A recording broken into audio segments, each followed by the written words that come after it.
28वां अध्याय श्री कृष्ण जी का वरुण लोक से नंद जी को लाना। श्री सुखदेव जी बोले, हे परीक्षित, कार्तिक शुक्ल दशमी को नंद राय जी ने संध्या वंदना करके एकादशी का व्रत रखा। दिन भर तो पूजन आदि में व्यतीत किया और रात्रि को जागरण किया। दूसरे दिन द्वादशी केवल एक घड़ी थी, अतः द्वादशी में पारण करना आवश्यक जानकर वे प्रहर रात शेष रहने पर उठ बैठे तथा अकेले ही यमुना स्नान करने को चल दिए। जिस समय वे यमुना जी में स्नान करने के लिए घुसे, उस समय जल की रक्षा करने वालों ने वरुण देवता के पास जाकर यह सूचना दी कि हे स्वामी, इस समय एक मनुष्य यमुना जल में स्नान कर रहा है। उस समय वरुण देवता ने उन्हें पकड़ लाने की आज्ञा दे दी। उस आज्ञा को पाकर वरुण देवता के सेवक नंद जी को नागपाश में बांधकर अपने स्वामी के पास ले चले। नंद जी के लापता होने पर सभी ब्रजवासी अति व्याकुल हुए और श्री कृष्ण तथा बलराम जी से बोले, अब आप ही उनका पता लगाकर उन्हें ला सकते हो। इतना कहकर सभी ब्रजवासी एवं यशोदा जी रोने पीटने लगे। यह देखकर श्री मुरली मनोहर ने यशोदा जी को धैर्य बंधाते हुए कहा, हे मैया, नंद बाबा को ढूंढ कर ले आता हूँ, तू चिंता मत कर। यह सुनकर यशोदा आदि को कुछ धैर्य हुआ। तब श्री कृष्ण चंद्र जी ने अपनी अंतर्दृष्टि से यह जाना कि वरुण देवता उन्हें सम्मान पूर्वक बैठाए हुए मेरे आगमन की प्रतीक्षा कर रहे हैं। यह जानकर श्री कृष्ण चंद्र जी वरुण लोक में जा पहुंचे। उस समय उनका मुख कमल सहस्त्रों सूर्य के समान प्रकाशित हो रहा था। जब वरुण देवता ने श्री कृष्ण चंद्र जी को आते देखा, तब वह आगे बढ़कर मार्ग में पीतांबर बिछाता हुआ श्री श्याम सुंदर को सम्मान पूर्वक अपने घर में ले आया। फिर उनका विधिवत पूजन कर स्तुति करता हुआ इस प्रकार कहने लगा, हे प्रभु, आज मेरा जन्म सफल हुआ, जो आपने यहाँ पधार कर मेरा घर पवित्र किया तथा मुझे अपना दर्शन देकर कृतार्थ किया। हे दीनानाथ, इसी लाभ को प्राप्त करने के लिए मैंने नंद जी को अपने घर ठहराए रखा है, अन्यथा पल भर में ही उन्हें उनके स्थान पर पहुंचा देता। हे स्वामी, मेरे सेवकों से यह अपराध अनजाने में हो गया है। यद्यपि उन्होंने दंड पाने योग्य अपराध किया है, परंतु मैंने इसलिए उनका गुण माना है कि उस अपराध के कारण मुझे आपके दर्शन प्राप्त करने का सौभाग्य मिल गया। अब आप मेरा दंडवत स्वीकार करें। हे त्रिलोकीनाथ, मुझसे जो अपराध हुआ उसे क्षमा कर दीजिए, क्योंकि आप क्षमा के सागर हैं। वरुण द्वारा इस प्रकार स्तुति किए जाने के उपरांत वरुण की स्त्रियों ने भी श्री कृष्ण चंद्र को दंडवत करते हुए हाथ जोड़कर इस प्रकार कहा, हे प्रभु, नंद, यशोदा तथा ब्रजवासियों के बड़े भाग्य हैं, जिनके घर आप पर ब्रह्मा प्रभु लीलाएं किया करते हैं। ब्रज तथा ब्रजवासियों की प्रशंसा किसी प्रकार नहीं की जा सकती। हे परीक्षित, इस प्रकार विनय करने के उपरांत वरुण देवता नंद जी को श्री मुरली मनोहर के पास ले आए। उस समय श्री कृष्ण जी को वहां उपस्थित देखकर नंद राय जी को जो प्रसन्नता हुई, उसका वर्णन नहीं किया जा सकता।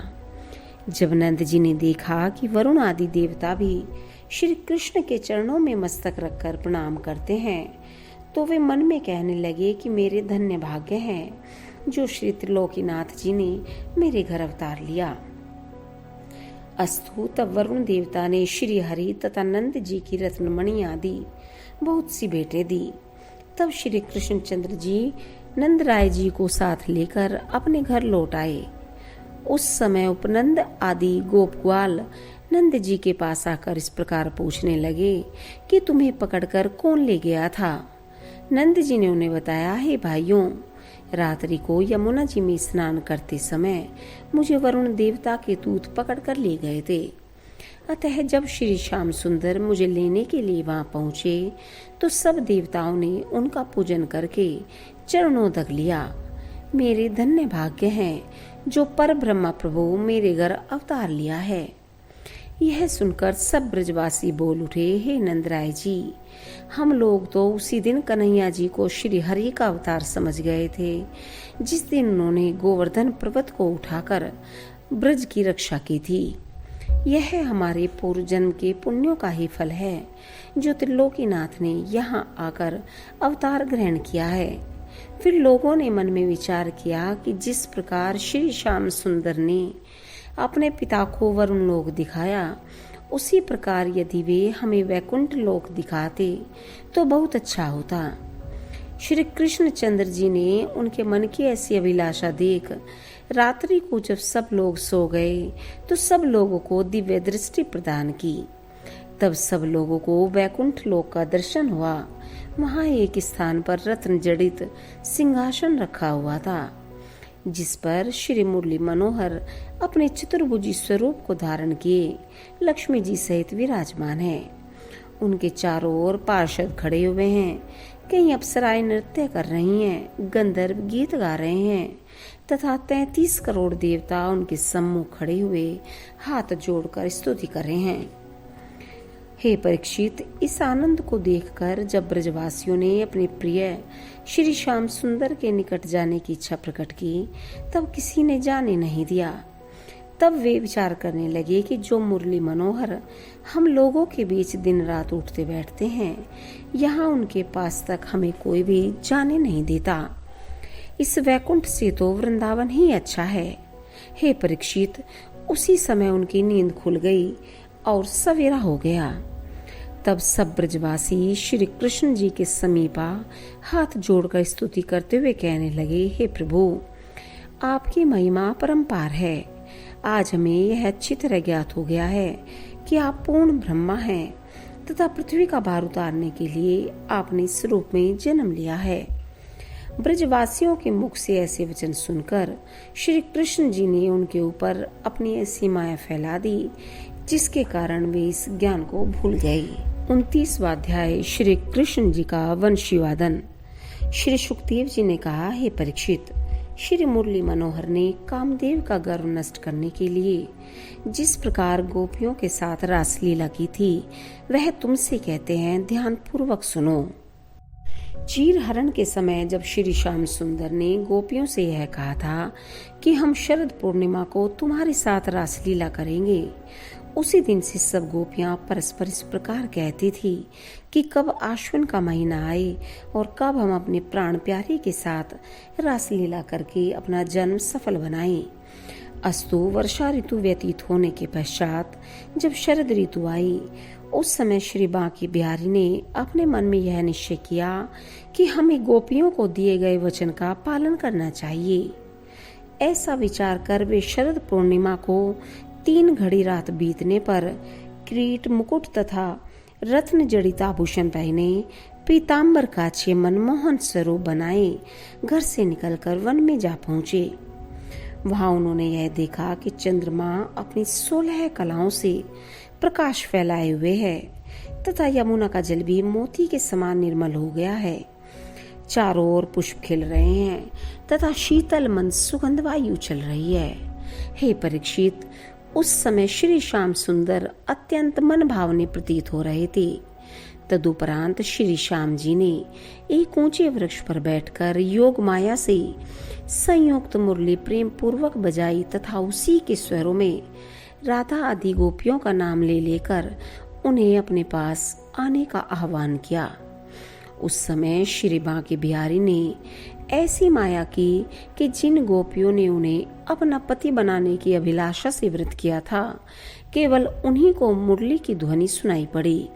हे राजन, श्री श्याम सुंदर ने अपनी मुरली में मन को हर लेने वाला ऐसा राग बजाया कि उसे सुनते ही राधा रानी आदि 16 सहस्त्र ब्रजबालाएं मुग्ध हो मनमोहन से मिलन के लिए उल्टा सीधा श्रृंगार करके वन की ओर दौड़ी चली।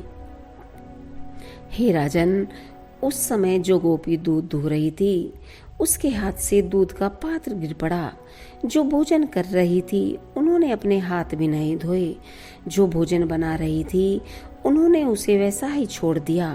जो सुरमा अथवा काजल लगा रही थी, वे उसे दूसरी आंख में बिना लगाए ही चल पड़ी। उस घबराहट में किसी ने एक दूसरे से यह भी नहीं पूछा कि तू कहाँ जा रही है। शीघ्रता में उन्होंने हाथ के आभूषण पाँव में तथा कंठ के आभूषण अपनी भुजाओं पर बांध लिए। लहंगे के स्थान पर चादर पहन ली तथा साड़ी ओढ़ ली। हाथों में चोली उठाए हुए वे वन की ओर दौड़ चली। जब घर वालों ने रोकना चाहा तो किसी ने भी उनका कहना नहीं माना। जो गोपियां अपने पति के साथ थी, जब वह उठकर चलने को हुई तो उनके पतियों ने उन्हें रोक लिया।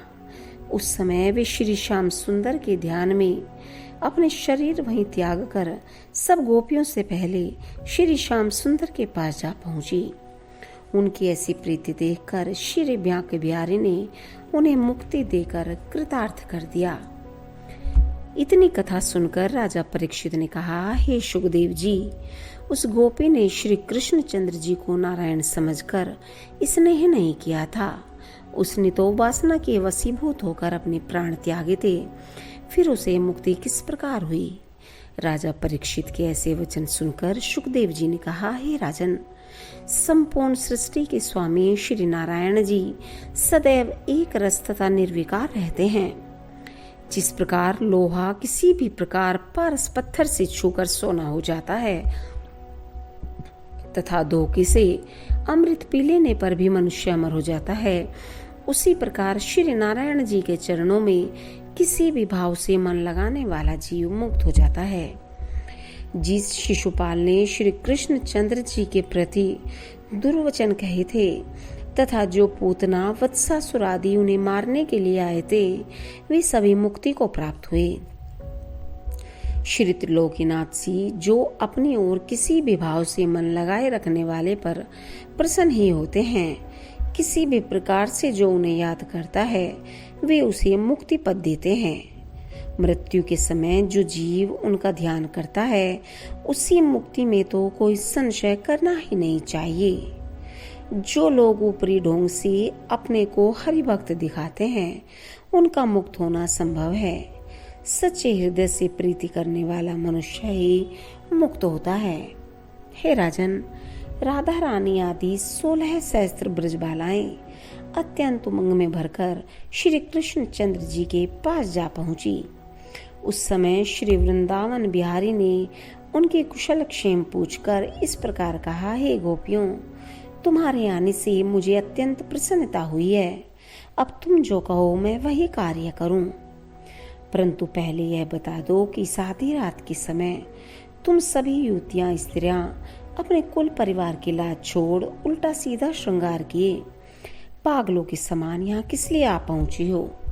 यदि तुम केवल स्नेह के कारण ही मेरे पास आई हो तो मैं भी अपने स्नेह करने वाले से प्रीति रखता हूँ। हे गोपियों, स्त्री के लिए अपने पति की आज्ञा का पालन करना तथा लोक लाज की मर्यादा रखना तपस्या करने के समान कहा गया है। वेद शास्त्रों में लिखा है कि अपना पति अंधा, कोढ़ी, कुरूप, रोगी कैसा ही क्यों न हो, उसे ईश्वर के समान समझकर सेवा करनी चाहिए। जो स्त्रियां ऐसा करती हैं वे संसार में इच्छित आनंद उठाकर अंत में मुक्ति पद प्राप्त करती हैं। उन्हीं को कुलवंती तथा पतिव्रता कहा जाता है।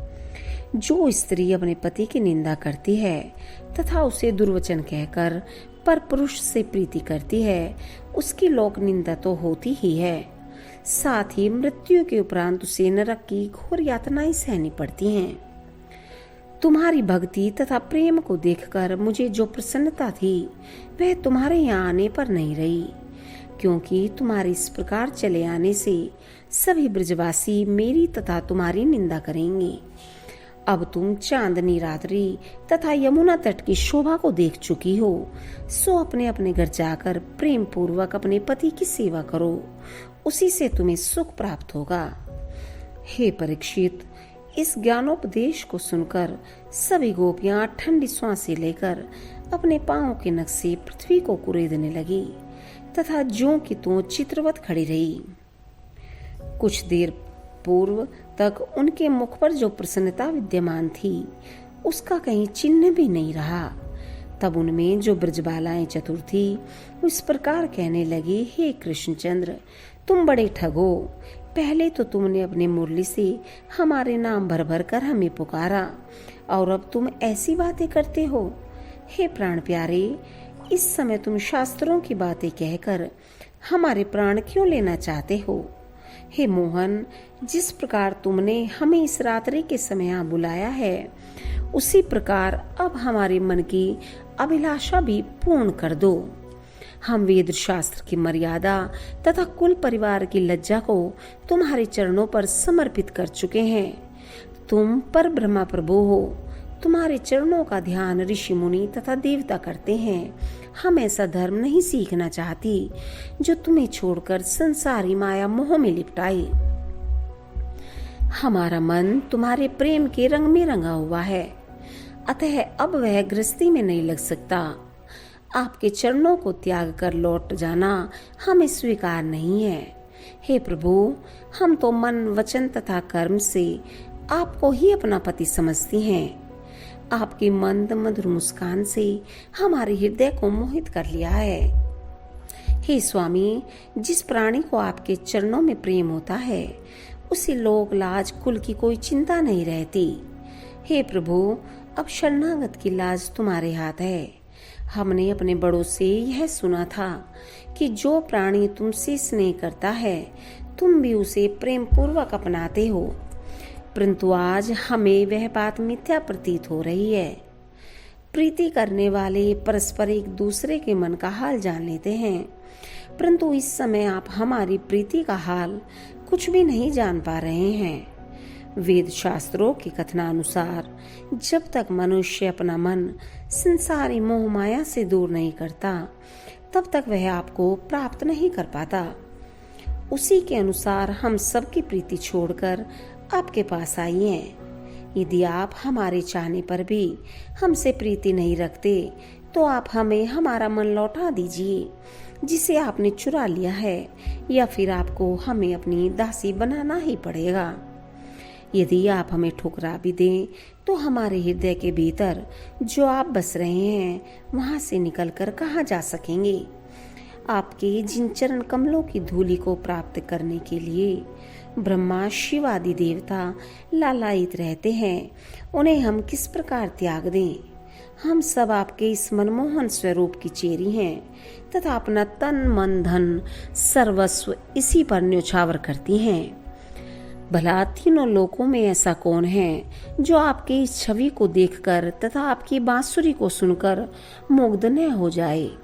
हे ब्रजेंद्र, आपका नाम दीनानाथ है, तो हमसे अधिक दीन संसार में कोई नहीं है। आप हमारी मनोअभिलाषा पूर्ण कीजिए, अन्यथा हम सब आपके विरह में इसी इच्छा से अपने प्राण त्याग देंगी कि सहस्त्रों वर्ष तक आपकी ही दासी बनकर जन्म लें। हे परीक्षित, जब श्री श्याम सुंदर जी ने गोपियों की ऐसी सच्ची प्रीति देखी, तब वे उन्हें अपने पास बैठाकर कहने लगे, हे गोपियों, यदि तुम्हारी ऐसी ही इच्छा है तो तुम मेरे साथ रास करो। यह वचन सुनते ही सब गोपियां इस प्रकार प्रसन्न हो गई, जैसे उष्ण बालू पर तपती हुई मछली को किसी ने उठाकर शीतल जल में डाल दिया हो। तदुपरांत श्री बांके बिहारी ने योग माया को बुलाकर रास के लिए यमुना तट पर एक सुंदर स्थान बनाने की आज्ञा दी। यह सुनकर योग माया ने उसी समय एक रत्न जड़ित गोल चबूतरा बनाकर तैयार कर दिया तथा उस चबूतरे के चारों ओर केले के खंभे गाड़कर उन पर मोतियों तथा फूलों की झालरें लटका दी। जब चबूतरा तैयार हो गया, तब श्री श्याम सुंदर, राधा आदि सभी ब्रजबालाओं के साथ वहां जा पहुंचे। चांदनी रात के कारण उस चबूतरे की शोभा 100 गुनी अधिक हो गई थी। श्री श्याम सुंदर की इच्छा से उस चबूतरे के पास ही वस्त्राभूषणों का एक ढेर लग गया, जिन्हें सभी गोपियों ने इच्छा अनुसार धारण कर लिया। फिर वे सब 16 श्रृंगार करके श्याम जी के निकट आ नृत्य गायन करने लगी। उस समय श्री श्याम जी ने राधिका जी के साथ वास्तविक रूप में रहकर अन्य सब 2-2 गोपियों के बीच अपना एक एक रूप प्रकट कर दिया। उस समय श्री श्याम सुंदर की शोभा ऐसी लग रही थी जैसे स्वर्ण की माला के दानों में नीलमणि जड़ी हुई हो। जिस समय श्री मनमोहन ने ब्रजबालाओं के गले में हाथ डालकर उनका मुख चूमा तथा अपने कंठ से लगाते हुए वंशी में अनेक राग रागनियां भरी, उस समय उन सब के हृदय में धधक रही विरह की ज्वाला शांत हो गई। उस समय गोपियां उनकी अनुपम छवि पर मोहित हो होकर रह जाती थी। श्री श्याम सुंदर कभी तो अपनी भौहें टेढ़ी कर उन्हें प्रसन्न करते थे और कभी उनके गीतों को सुनकर स्वयं आनंदित होते थे। कभी कोई गोपी उनकी मुरली को छीनकर स्वयं बजाने लगती, तो कभी कोई उसके स्वर में स्वर मिलाकर गा उठती थी। हे परीक्षित, उस समय के आनंद को देखकर देवता ब्रजबालाओं के भाग्य की प्रशंसा करते हुए इस प्रकार कहते थे कि देखो, त्रिलोकीनाथ इन गोपियों के साथ कैसा रास विलास कर रहे हैं। इससे बढ़कर इनका धन्य भाग्य और क्या होगा। श्री बांके बिहारी की ऐसी कृपा देख सब गोपियों के मन में अभिमान हुआ कि हमारे समान सुंदर कोई अन्य स्त्री नहीं है। उनके अभिमान को भंग करने के लिए मुरली मनोहर सब गोपियों को वहीं छोड़ एक गोपी को साथ ले अंतर ध्यान हो गए। 30वां अध्याय गोपियों द्वारा श्री कृष्ण चंद्र जी की खोज। इतनी कथा सुनाकर सुखदेव जी बोले, हे परीक्षित, जब श्री श्याम सुंदर राधा रानी के साथ रास मंडल से अंतर ध्यान हो गए, तब ये सब गोपियां अत्यंत व्याकुल होकर पागलों के समान वृक्षों तथा पशुओं से श्री मुरली मनोहर का पता पूछती हुई कहने लगी, हे मौल श्री कदम्ब आदि के वृक्षों, तुम हमें यह बताओ कि क्या तुमने हमारे श्याम सुंदर को कहीं जाते देखा है। हे कचनार तथा चंपा के वृक्ष, तुमने कहीं नंद कुमार को देखा हो तो हमें बता दो। हे तुलसी, तुम श्री नटवर नागर की अत्यंत प्रिय हो, तुम्हें उनका पता अवश्य मालूम होगा। हे अशोक, तेरा नाम अशोक इसलिए है कि तू पराये के शोक को दूर करता है, अतः तू हमारा भी शोक दूर करते। हम सब श्री श्याम सुंदर के विरह में डूब रही हैं। यदि तूने उन्हें देखा हो तो हमें बता दे। हे जूही, मालती तथा चमेली के पुष्प, क्या तुमने मनमोहन को जाते हुए देखा था। तुम्हें देखने से यह अनुभव होता है कि वे तुम्हारे ऊपर अपना हाथ फेरते गए हैं, इसलिए तुम प्रसन्नता से फूल रहे हो। हे केतकी, तेरी सुगंध प्राप्त करने के लिए अनेक देश के भोरे आते हैं, सो तू उनसे श्याम सुंदर का पता पूछकर हमें बता दे। हे पृथ्वी, जिस समय हिरण्याक्ष दैत्य तुझे उठाकर पाताल में ले गया था, उस समय श्याम सुंदर वाराह रूप धरकर तुझे अपने दांतों पर उठा लाए थे तथा राजा बलि से तेरा ही दान लिया था। तुझे उनका पता अवश्य मालूम होगा, सो तू भी हमें शीघ्र ही बता दे। हे परीक्षित, इस प्रकार सर्वत्र पूछते फिरने पर भी जब उनका कोई पता न मिला, तो सब गोपियां अत्यंत व्याकुल हो विलाप करने लगी। उसी समय एक गोपी ने एक स्थान पर श्री कृष्ण चंद्र जी का चरण चिन्ह देखकर सबको बताया। उसे देखकर सब गोपियां उस स्थान की धूली उठाकर अपनी आंखों से लगाने तथा मस्तक पर रखने लगी। तदुपरांत उस पृथ्वी को चूमती हुई इस प्रकार बोली, उस चित चोर का यह तो पता लगा कि वह किस ओर गया। हे परीक्षित, उसी चरण चिन्ह को आधार बनाकर जब गोपियां आगे बढ़ी तो उन्हें कुछ दूरी पर एक स्त्री का चरण चिन्ह और दिखाई दिया। उस चिन्ह को देखकर परस्पर इस प्रकार कहने लगी कि हे सखी, अवश्य ही यह उन सर्वशक्तिमान भगवान श्री कृष्ण चंद्र की आराधिका होगी। इस आराधिका ने पूर्व जन्म में शिव पार्वती का कोई बड़ा तप किया होगा, इसलिए अब इस जन्म में उनके साथ अकेली रहकर खूब आनंद उठाती है। यह सुनकर एक दूसरी ने कहा, हे आली, श्री श्याम सुंदर का ध्यान धरने वाला प्राणी मुक्ति प्राप्त करता है, परंतु हमारी इस सखी की समानता वह भी नहीं कर सकता, क्योंकि वह श्री नंदलाल का मुख चूमकर अपना जीवन धन्य बनाती रहती है। इस प्रकार वार्तालाप करती हुई जब वे कुछ दूर और बढ़ी तो उन्होंने देखा कि ब्रजबाला के चरण चिन्ह लुप्त हो गए हैं। उस समय सबने परस्पर यह कहा, हे आली, ऐसा ज्ञात होता है कि इस स्थान से आगे श्री बांके बिहारी अपनी प्रियतमा को गोद में उठाकर ले गए हैं। कुछ दूर और आगे चलकर घास के कारण जब कोई उन्हें चरण चिन्ह नहीं दिखाई दिया तो वे अत्यंत व्याकुल हुई। जिस समय वे विलाप करती हुई इधर उधर घूम रही थी, उस समय एक स्थान पर उन्होंने मुलायम पत्तों का बिछौना तथा उसके ऊपर पड़ा हुआ रत्न जड़ित शीशा देखा। उसे पहचान कर एक गोपी ने कहा, हे आली, हमारे चितचोर ने यहाँ बैठकर अपनी प्रेयसी का श्रृंगार करने के पश्चात उसकी चोटी को फूलों से गूंथा होगा। उस समय हमारी सखी को जब उनका मुखारविंद दिखाई नहीं दिया होगा, तब उसने शीशे को अपने सामने रख लिया होगा ताकि वह मुरली मनोहर की छवि देखती रहे। कुछ दूर आके जाकर उन्होंने यह देखा कि एक ब्रजबाला वन में अकेली खड़ी रो रही है। वे रो रो कर इस प्रकार कह रही थी, हे प्राण प्यारे, तुम मुझे इस रात्रि के समय वन में अकेली छोड़कर कहाँ चले गए हो। उस गोपी को खड़ा देखकर सब गोपियों को बड़ी प्रसन्नता हुई। सभी गोपियां दौड़कर उनके गले से जा लगी तथा बार बार यह पूछने लगी कि हमारे प्राण प्यारे नंद नंदन कहाँ चले गए हैं। सखियों की बात सुनकर वह ठंडी सांस लेती हुई इस प्रकार कहने लगी, सखियों, निष्ठुर मनमोहन का पता तुम मुझसे क्यों पूछती हो। मुझे तो स्वयं ही यह नहीं मालूम कि वे मुझे छोड़कर कहाँ चले गए हैं। श्री सुखदेव जी बोले, हे परीक्षित, श्री श्याम सुंदर का उस गोपी को छोड़ जाने का यह कारण था कि जब श्री बांके बिहारी उसे साथ लेकर गोपियों के बीच से अंतर्ध्यान हुए तथा उसे पुष्पों के गहने पहनाकर सहवास से सुख पहुंचाया, उस समय उसने अभिमान करके अपने मन में यह विचार किया कि मैंने श्री मुरली मनोहर को अपने वश में कर लिया है। उन्होंने केवल मेरे ही कारण रासमंडल रचाया था, इसलिए मुझे वहां से लेकर चले आए हैं। ऐसा विचार करके उसने श्री श्याम सुंदर से कहा, हे प्यारे, नृत्य करने तथा मार्ग में चलने के कारण मेरे पांव दुखने लगे हैं, सो तुम कंधे पर बैठा कर ले चलो।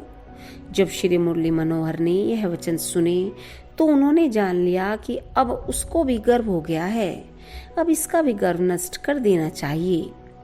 यह विचार करके श्री बांके बिहारी ने अपनी पीठ नीचे झुका मुस्कुराते हुए उनसे कहा, आओ तुम मेरे कंधे पर बैठ जाओ। यह सुनकर जैसे ही वह हाथ बढ़ाकर उनके कंधे पर बैठने को हुई, तैसे ही श्री गिरधर गोपाल वहां से अंतर्ध्यान हो गए और वह जैसी की तैसी हाथ पसारे खड़ी रह गई। हे परीक्षित, जब गोपियों ने उसको धैर्य देकर सब वृतांत पूछा, तब उसने सारा हाल कह सुनाया। उस समय सभी गोपियां श्री मनमोहन के विरह में व्याकुल होकर विलाप करती हुई इस प्रकार कहने लगी, हे नंद किशोर, आपके विरह में हमारे प्राण निकलना ही चाहते हैं, अतः आप दया करके हमें दर्शन दीजिए। तभी एक सयानी गोपी ने इस प्रकार कहा, हे सखियों, इस प्रकार रोने तथा भागने दौड़ने से कार्य सिद्ध नहीं होगा। श्री श्याम सुंदर जब स्वयं दयालु हों तभी हमें उनके दर्शन मिल सकते हैं, अतः हम सबको एक स्थान पर बैठकर उनका स्मरण करना चाहिए। मुझे विश्वास है कि ऐसा करने से वे हमें अपना दर्शन अवश्य देंगे। तब वे सब उसी यमुना तट पर आ गई और सब मिलकर उनके गुणों का कीर्तन करने लगी।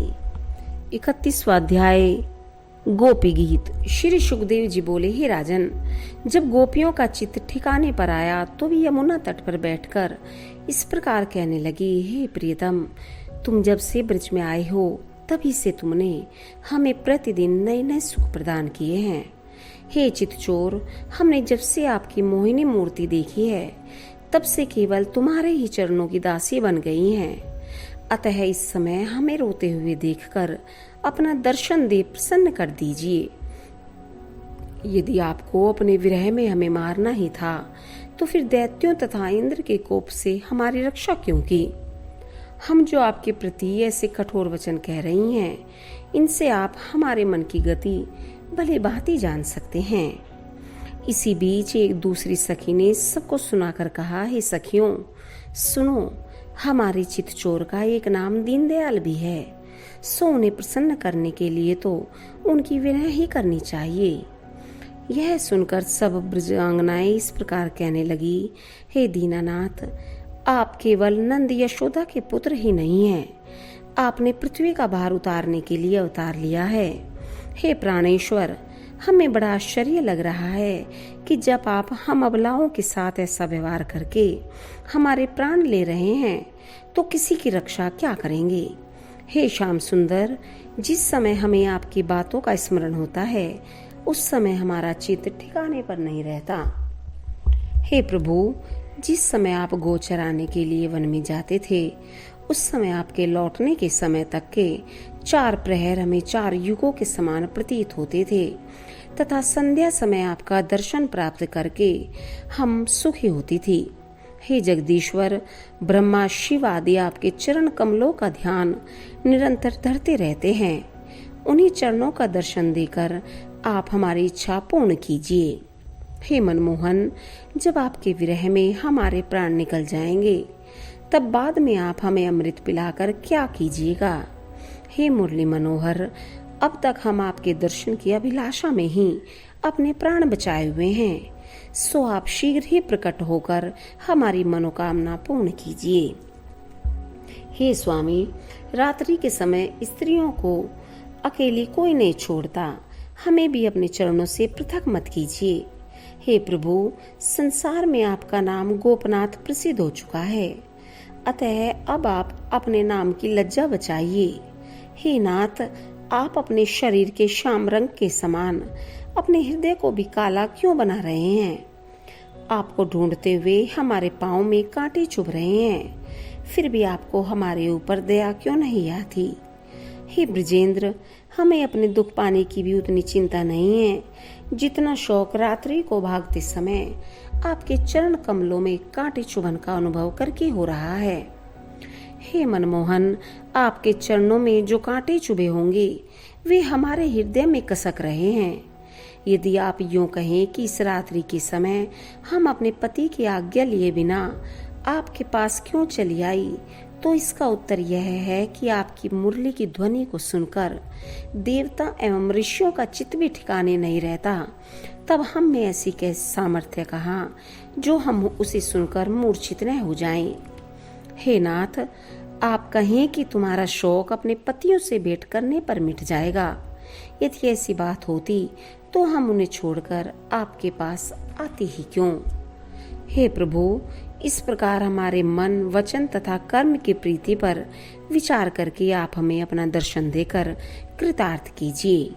हे परीक्षित, इस प्रकार अत्यंत विलाप करने पर भी जब श्री कृष्ण चंद्र ने दर्शन नहीं दिया तो सभी गोपियां व्याकुलता से मूर्छित होकर पृथ्वी पर गिर पड़ी।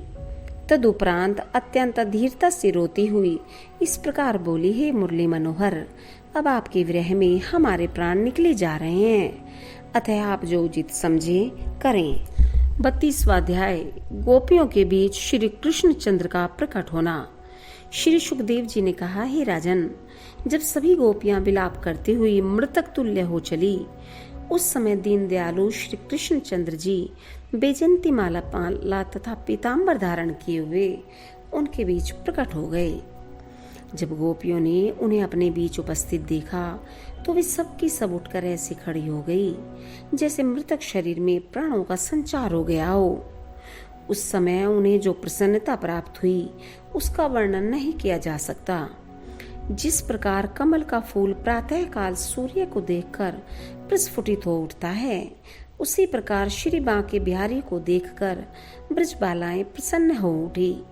हे राजन, उस समय उन्होंने अपने मनमोहन प्यारे को चारों ओर से घेर लिया तथा उनके अंगों से लिपटकर अपने हृदय को शीतलता प्रदान की।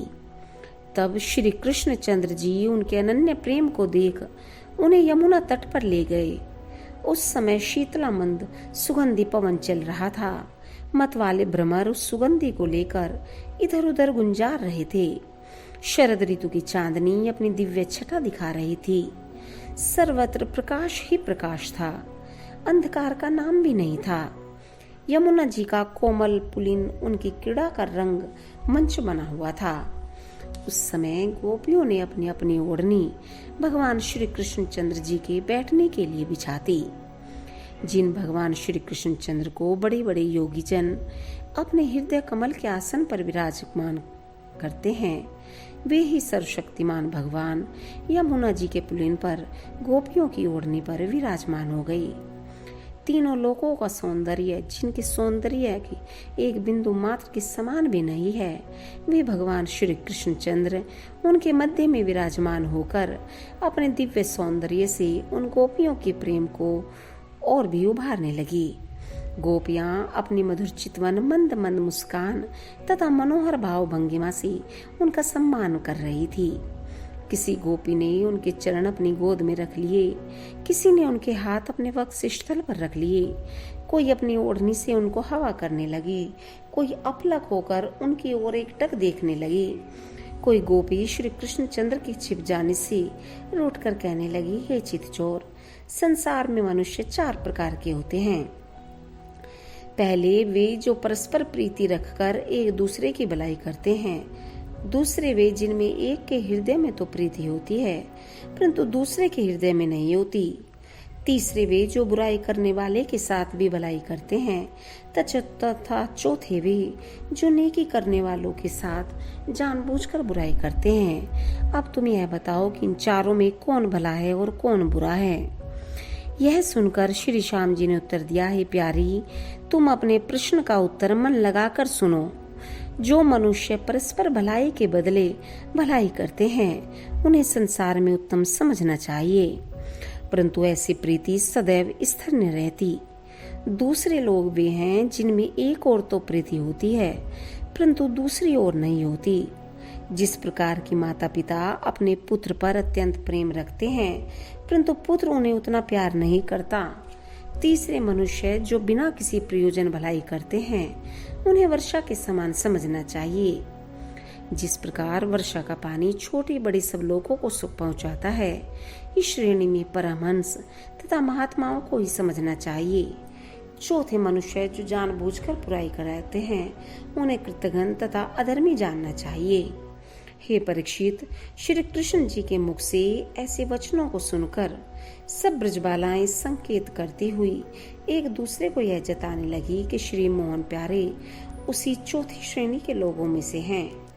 उस समय श्री बांके बिहारी ने इस प्रकार कहा, हे गोपियों, तुम आपस में हंसकर इस प्रकार क्या कहती हो? मैं तो निर्गुण रूप हूँ, किसी के साथ कुछ प्रीति नहीं रखता हूँ। यदि कोई व्यक्ति मुझसे किसी प्रकार की कामना रखता है तो मैं उसका मनोरथ पूर्ण कर देता हूँ। मैं संसार के सभी जीवों का भरण पोषण करता हूँ, किसी से कुछ भी नहीं मांगता। परंतु जो व्यक्ति केवल मेरे ही चरणों में अपना ध्यान लगाए रहता है उससे मैं अत्यंत स्नेह करता हूँ। यदि तुम यह कहो कि हम तुम्हारे चरणों में मन वचन कर्म से ध्यान लगाए रहती हैं, फिर हमें छोड़कर क्यों चले गए, तो इसका उत्तर यह है कि मैंने तुम्हारी प्रीति की परीक्षा ली थी। मैं प्रेम बढ़ाने के लिए ही तुम्हारे बीच से अंतर्ध्यान हो गया था। जिस प्रकार जाड़ों में धूप अच्छी लगती है उसी प्रकार अपने प्रिय से अलग रहने में विशेष आनंद प्राप्त होता है। हे गोपियों, तुम्हारे प्रेम तथा ध्यान करने के कारण मैं अत्यंत प्रसन्न रहता हूँ। तुम्हारी प्रीति को मैंने अलग होकर देखा है, जिससे मैंने यह जाना कि तुमने सांसारिक बंधनों को त्याग कर मुझसे सच्चा स्नेह किया है। इसलिए मैं तुम सबका ऋणी हूँ। हे प्राण प्रिय, यदि मैं ब्रह्मा की आयु के बराबर समय तक तुम सबकी सेवा करूं तो भी तुमसे ऋण नहीं हो सकता। 33वां अध्याय, महारास लीला का वर्णन। श्री सुखदेव जी बोले, हे राजन, जब श्री कृष्ण ने इस प्रकार प्रेम भरे वचन कहे तब सब गोपियां अत्यंत प्रसन्न हो उनका हाथ पकड़कर नृत्य करने लगी।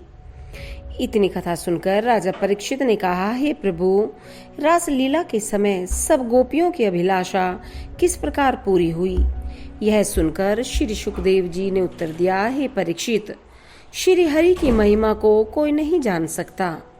उन्होंने प्रति 2 गोपियों के बीच में एक स्वरूप प्रकट करके तथा अपने दाएं बाएं हाथ से एक एक गोपी का हाथ पकड़कर गोलाकार रास मंडल बांधे हुए सभी को सुख पहुंचाया था। उस समय सब गोपियां मोहित हों उनके अनेक स्वरूप धारण करने का भेद न जानकर यही समझती थी कि श्री कृष्ण चंद्र जी मेरे ही साथ नाच रहे हैं। उस आनंदमय रास मंडल में नृत्य करते हुए, हाथ तथा पांव की ठोकर देकर, अंग अंग से रगड़ते हुए, कटाक्ष भौं को मटकाते हुए एवं गर्दन टेढ़ी करके कुंडलों को हिलाते हुए श्री बांके बिहारी ने अपनी मीठी मीठी बातों द्वारा सभी गोपियों का मन वश में कर लिया। वे सब भी अपने तन मन की सुधि बिसराकर उनके साथ रास नृत्य कर रही थी।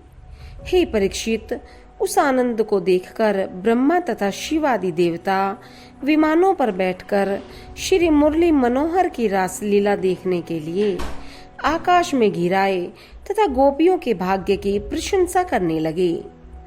देव कन्याएं तथा अप्सराएं उस लीला को देख ऐसी मोहित हो गई कि तन मन की सुधि भूल गई। उस समय आकाश मंडल में चंद्रमा तारागणों सहित चित्रलिखे से खड़े रह गए तथा अत्यंत प्रसन्न होकर रास मंडल के ऊपर अपने किरणों द्वारा अमृत की वर्षा करने लगे।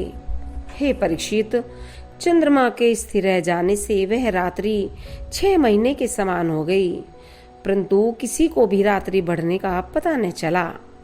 उस दिन से संसार में उस रात्रि का नाम प्रेम रात्रि प्रकट हुआ। हे परीक्षित, नृत्य करते समय ब्रजांगनाओं के मुख से पसीना निकलकर बिखरे हुए बालों में ऐसे शोभा दे रहा था मानो काले सरपोश की बूंदें चाटने के लिए आए हों। उस समय श्री मुरली मनोहर अपने पीतांबर से उनका पसीना पोंछ दिया करते थे। कोई ब्रजबाला श्री हरि से यह कहती थी कि हे प्राण प्यारे, नृत्य करते करते मेरे पांव दुखने लगे हैं, सो थोड़ा सा विश्राम लेकर फिर नाचूंगी। तथा कोई यह कहती थी, हे बांके बिहारी, तुम्हारे कंठ में पड़ा हुआ यह हार अत्यंत सुंदर लग रहा है। कोई श्री हरि के कंठ से लगकर यह कहती थी, हे चितचोर, अब तुम कभी मुझे अपने चरणों से अलग मत करना। कोई उनके हाथ से कमल का फूल छीन कर कहती थी कि हे सांवरे, तनिक मेरे हृदय पर हाथ रखकर तो देखो कि कैसा धड़क रहा है। इतनी कथा सुनाकर श्री सुखदेव जी ने कहा, हे परीक्षित, इस प्रकार 6 राग तथा 36 रागिनी अलापते हुए श्री श्याम सुंदर ब्रजबालाओं के साथ नृत्य कर रहे थे। उस रास रंग में सभी गोपियां ऐसी मोहित हो गई कि उन्हें अपने शरीर का कोई ध्यान नहीं रहा। कभी कभी नृत्य में घूमते समय जब उनका आंचल उड़ जाता था, उस समय उनकी सुंदरता को देखकर देवता भी मोहित हो जाते थे। कभी श्री बांके बिहारी का मुकुट खुलकर गिरने लगता था तो गोपियां उसे बांध देती थी। कभी गोपियों का कंठार टूटकर गिर पड़ता था तो कभी श्री बांके बिहारी की वनमाला सरक जाती थी। कभी कोई गोपी श्री बांके बिहारी के स्वर में स्वर मिलाकर इस प्रकार गा उठती थी कि उसे सुनकर श्री मुरली मनोहर अपनी वंशी बजाना भी भूल जाते थे। हे परीक्षित, सब गोपियां रास रंग में मतवाली बनकर अपने वस्त्र तथा आभूषण एक दूसरे पर न्योछावर कर रही थी। उस समय ऐसी समा बंधी कि यमुना नदी का जल स्थिर हो गया। पशु पक्षी ऐसे मोहित हुए कि चलना फिरना तथा उड़ना त्याग कर चित्रलिखे से उस आनंद को एकटक देखने लगे। नृत्य करते समय जब सभी गोपियों के शरीर से चंदन तथा केशर छूटकर श्री कृष्ण जी के अंग तथा माला से लग जाता था, उस समय श्री श्याम सुंदर उनसे इस प्रकार कहते थे कि आज मैंने चंदन नहीं लगाया था, सो वह अब तुम्हारे शरीर से लगकर मेरे शरीर को सुगंधित बना रहा है। जिस समय गोपियां नाचती गाती गिर पड़ती थी, उस समय श्री मुरली मनोहर उन्हें अपनी भुजाओं में भरकर ऊपर उठा लिया करते थे। उस दृश्य को देखकर देवतागण ईर्ष्यावश इस प्रकार कहते थे कि यदि वृंदावन में होते तो हम भी इस आनंद को प्राप्त करते।